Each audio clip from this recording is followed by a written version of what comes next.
Moolala is brought to you by the nonprofit credit counseling agency Credit Canada.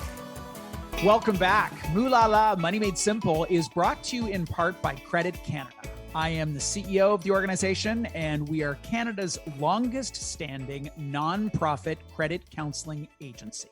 Our mission is to help people get out of debt so they can get back into life. Listen, debt is a brutal reality for millions of Canadians. It starts to pile on for lots and lots of different reasons: job loss, divorce, illness, bad luck, you name it. Our accredited credit counselors are available to help you understand your current financial situation and take you through all your options on how to move forward. And there really are options out there. So go to creditcanada.com. We are nonprofit, as I said. The counseling is free and judgment free. How confident do you feel about your financial literacy skills? I don't know. It's a pretty broad range for Canadians. PC Financial recently conducted a survey for Financial Literacy Month, hooray for that, to see how Canadians feel about their financial future. It found, I don't know, surprisingly, that 3 in 4 Canadian adults are actually confident in their skills. For more on some of these findings and to talk about building financial resilience, I'm joined by certified financial planner Jackie Porter, founder of Team Jackie Porter. I feel like that could be like a t-shirt, Team Jackie Porter. Hello, Team Jackie Porter. How are you? I am great. I missed you. It has been a long time. It's been a very long time. So I want to ask you, what did you take away from this survey? I have survey fatigue. I get pitched them all the time. Please tell me what you think are the most relevant insights from this one. You know, I think it's so encouraging that Canadians are feeling more confident. 3 in 4 Canadians are feeling more financially literate. And I think that's maybe a fact of the information age that we're in. You can Google most things now, and the younger generation certainly are more savvy than I am on navigating that, because I found even younger Canadians were way more tech savvy and way more, in tune with understanding financial products, understanding their finances a little bit more. What struck me though was, we get a hard C in the industry for only 66% of Canadians actually feeling confident about their future. And, Bruce, there's so much going on right now with all of the uncertainty that we're dealing with around the economy, around job security, around inflation, interest rates, name it. Like, we're in the soup of uncertainty, right? And I think that that's probably an area where we could do better. And then finally, we get like a D, because only 44% of Canadians said that they felt that they had the right tools to help them become more financially literate. And I think, that to me begins and ends with where their money is. And for a lot of people, their money is in a bank. And I think that sometimes with bank accounts and, where you withdraw and deposit, you don't necessarily pay as much attention as you should, and you don't always necessarily have the resources. So I think these are some things that Canadians have to think about is, first of all, you have choices over and above the big banks. You don't have to always deal with the big banks if they're not supporting you on your financially confident journey of, being better with, where your money is and how it's doing. So I think there's lots of tools out there, and some of the tools I love. I'm a huge, rewards points fan. So I love the fact that, PC Financial has tools, apps to make you a lot more financially confident and financially literate. Because ultimately, you need to know not just where your money is, but how your money is doing, what's coming in, what's going out. And I think budgeting is the big word these days, right? Does anybody know how much money they're spending, especially since COVID? Yeah, a lot since COVID, in part because we think about money in our home differently. And now that the world has started to open up, people are traveling and buying. I think I bought a shirt for the first time in 3 years. It's amazing. I want to include this topic of financial resilience in here because there's literacy, like ABC. You can understand the words on the page, but then there's something much much more difficult to accomplish. And that is the ability to withstand all that life throws at you. Yes. How do you think Canadians can improve financial resilience?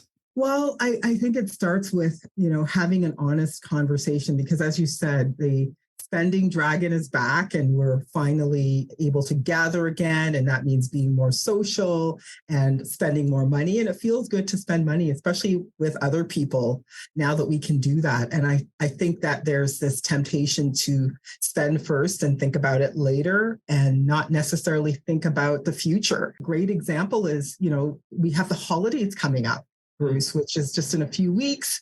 And the temptation to spend has never been greater.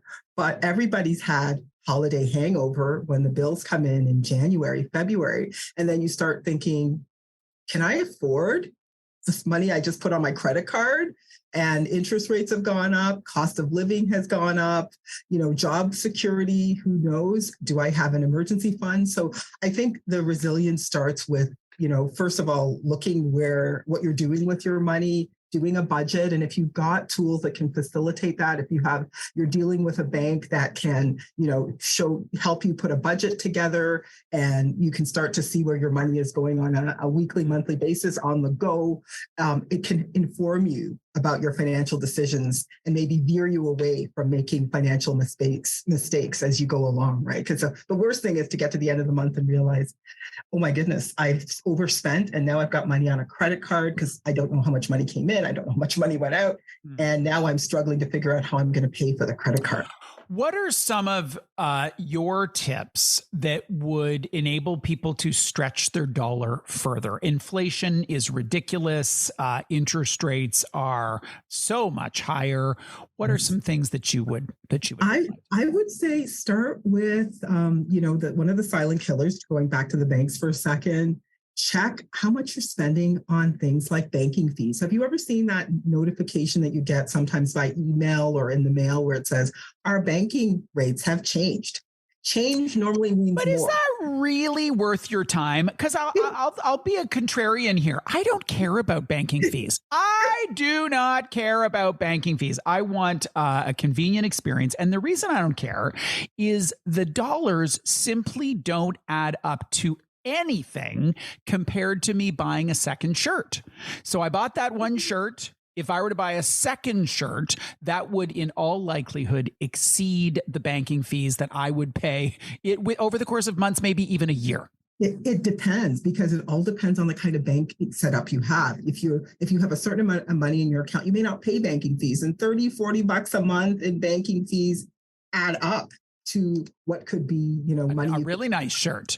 Okay, so banking really fees, nice. I don't know. Banking fees to me is the whole latte myth. I don't really buy it. So give me another one, and then I'll judge it. I'll judge the next one you have. So $30-$40 a month adds up, and it could be pays that? Who pays that? You'd be surprised. People don't look. And it all depends on the kind of banking setup you have and what you started paying and what you're paying now. So I'm just saying, pay attention. All right. Number two is those subscriptions. It's all the things that add up silently that you're not looking at. Those subscriptions that you might have done over COVID, the Netflix and the Shopify, the Spotify, and all of the music subscriptions that you just kind of let, the fact that you have things come to your house, the Amazon Prime, all of these things, again, they silently add up.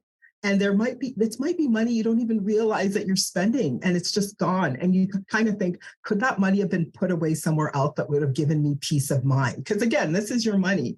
Is that where you want it to go? Is that the best use of your finances right now as we're dealing with uncertainty? This is your money. You decide how you want to put it to work. What is one practical behavior that you walk the talk on when it comes to your money? Go. Rewards. I absolutely love getting money on money I actually spent money on. So if I can make the money I spend make me money, that's to me the best use of my resources ever. Because then at least gives me money to splurge on. That's not money I had to work for. Do you pay your credit cards off in full every single month? 100%. 100%. Okay, do not this is why we started off talking about the budget, because I think if people don't do the math to see, especially because of COVID, you might have been spending less while you were at home with our finances in lockdown, and now you're spending more. But do you know how much more?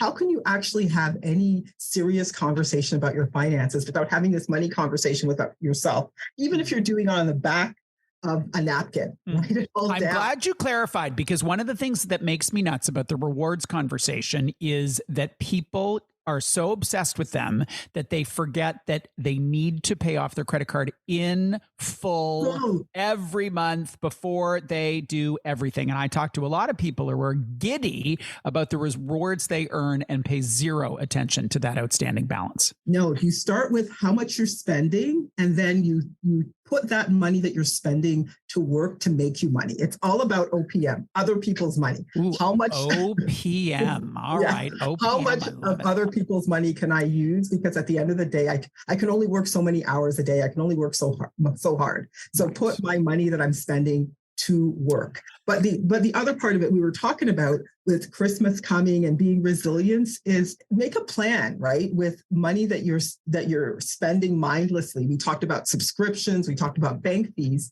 and put that in an investment account, put that in an emergency fund, put that towards your future. Because if you're just spending in the moment, keep in mind that the future comes faster than you think. Like I said, that January bill, like if you start spending and you don't have like a spending plan for like things like Christmas, it's suddenly here. And you get to December 24th and you're in the store.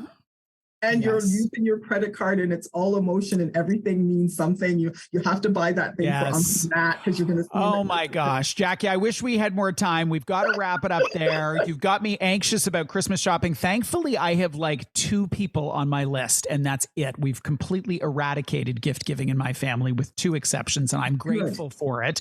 Now, Christmas eating, on the other hand, is unlimited, unrestricted. Jackie, thank you for joining us today. I really appreciate it. It's always a pleasure. So plan ahead, folks. Plan ahead. Jackie Porter, certified financial planner and founder of Team Jackie Porter. Hi, it's me, your dad. Look, we need to talk.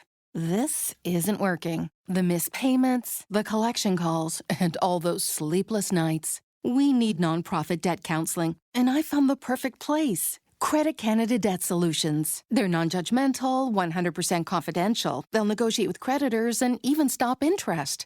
Don't you want to rebuild your credit? You deserve better. Break up with debt. Visit creditcanada.com.